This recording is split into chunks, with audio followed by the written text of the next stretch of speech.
Bonjour à tous, c'est Kaito Feng, j'espère que vous allez bien, moi ça va super bien.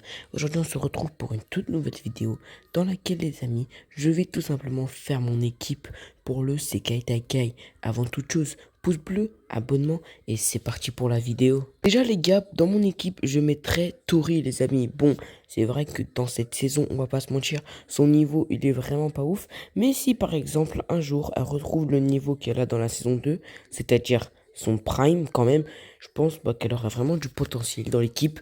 Mais même si, franchement, personnellement, elle est pas très forte en ce moment, je vais quand même la mettre dans mon équipe parce qu'on a déjà vu son vrai niveau de base et ça reste quand même une très bonne combattante. Ensuite, les gars, je vais mettre Robbie, le capitaine des Miyagi-Do. Franchement, les gars, Robbie, au début de la saison 6, était vraiment nul. Vraiment éclaté au sous-sol.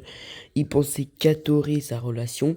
Mais après, il a repris à peu près son niveau de prime quand il était contre Kwon. Donc c'est vrai que ça reste un très bon combattant, n'empêche, hein. Dans la saison 3, il était hyper fort. On aimerait bien retrouver du coup cette agressivité qu'il avait dans la saison 4 pour qu'il soit vraiment à son prime. Mais il mérite d'être dans mon équipe parce que c'est un très beau combattant et qu'il mérite sa place. Après les gars, le seul et unique Miguel à LCLPNT, les amis. Franchement, bon, ça, c'était vraiment... On va dire que c'était déjà confirmé avant que je fasse la vidéo, les gars. Miguel, vraiment, c'est le meilleur combattant de tout Cobra Kai, les gars. Je ne veux rien savoir. Il est trop fort, les amis. Il a la technique, il a tout, il a la défense, il a l'attaque. Non, vraiment, les gars, il est beaucoup trop fort. Il a vraiment évolué au fur des saisons. À part pour la saison 3 où il a vraiment perdu du niveau. Mais vers la saison 4, son niveau de combat, on l'a tous vu que c'était vraiment différent comparé aux autres saisons. Ensuite, les gars, je vais mettre Zara. Zara, les amis, elle mérite d'être dans mon équipe sur à 100%. Pourquoi? Parce que quand même, les gars, ça reste une très bonne combattante. Et Irene, je crois, c'est une championne du monde. Euh, pour moi, elle batterie largement. En vue de son niveau, c'est une Iron Dragons.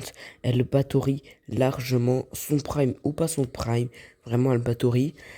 Elle a la technique, elle a tout ce qu'il faut pour être dans l'équipe et pour gagner le Sekai Taikai. Ensuite, les gars, je mettrai Axel. Axel, les gars, c'est vraiment le Terminator de Cobra Kai. Sa grande taille, sa grande taille l'avantage un peu parce qu'ils ont un peu du mal à mettre les coups. Ce qui te permet de défendre plus facilement et d'attaquer plus facilement pour sa grande taille. Franchement, les amis, il est beaucoup trop fort, les gars, les amis. C'est vraiment... C'est vraiment quelque chose d'au-dessus qu'on a vu. C'est vraiment un niveau au-dessus que Cobra Kai a essayé de nous présenter. Carrément, il a battu Miguel, mais bon, ce combat, on aimerait bien le revoir quand même. Parce que c'est un combat de 20 secondes qui est franchement pas ouf. Mais, les amis, ça reste quand même un très beau combattant. Il est hyper fort, les amis. C'est vrai que son sensei, le fait travailler dur, tu vois. Il le frappe souvent. Mais c'est ce qui le rend plus fort et puis voilà, hein. Ensuite, les amis, je mettrai Kwon. Kwon, les amis, ça reste quand même un très bon combattant, même si les gars n'empêchent qu'il nous a vraiment déçus pour la partie 2. En fait, les amis, c'était que ça restait un bon combattant, mais le problème, c'est un peu une victime, on va pas se mentir. Il y a quelques parties de la série, c'était vraiment une victime. Quand il se battait contre Axel, alors là, c'était vraiment la victime qui pensait être... En fait, il se croyait chaud, mais il est chaud, franchement, il est chaud.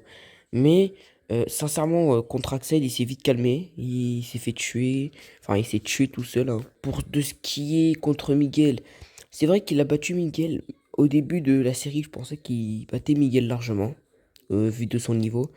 Mais au fur et à mesure, j'ai compris que Miguel bat Kwon quand même. Robbie, pour moi, il perd contre Kwon, voilà. Pour moi, il perd contre Kwon. Et puis voilà. Kwon, ça reste quand même un très beau combattant. Il reste hyper fort. Il a la technique, l'agilité surtout.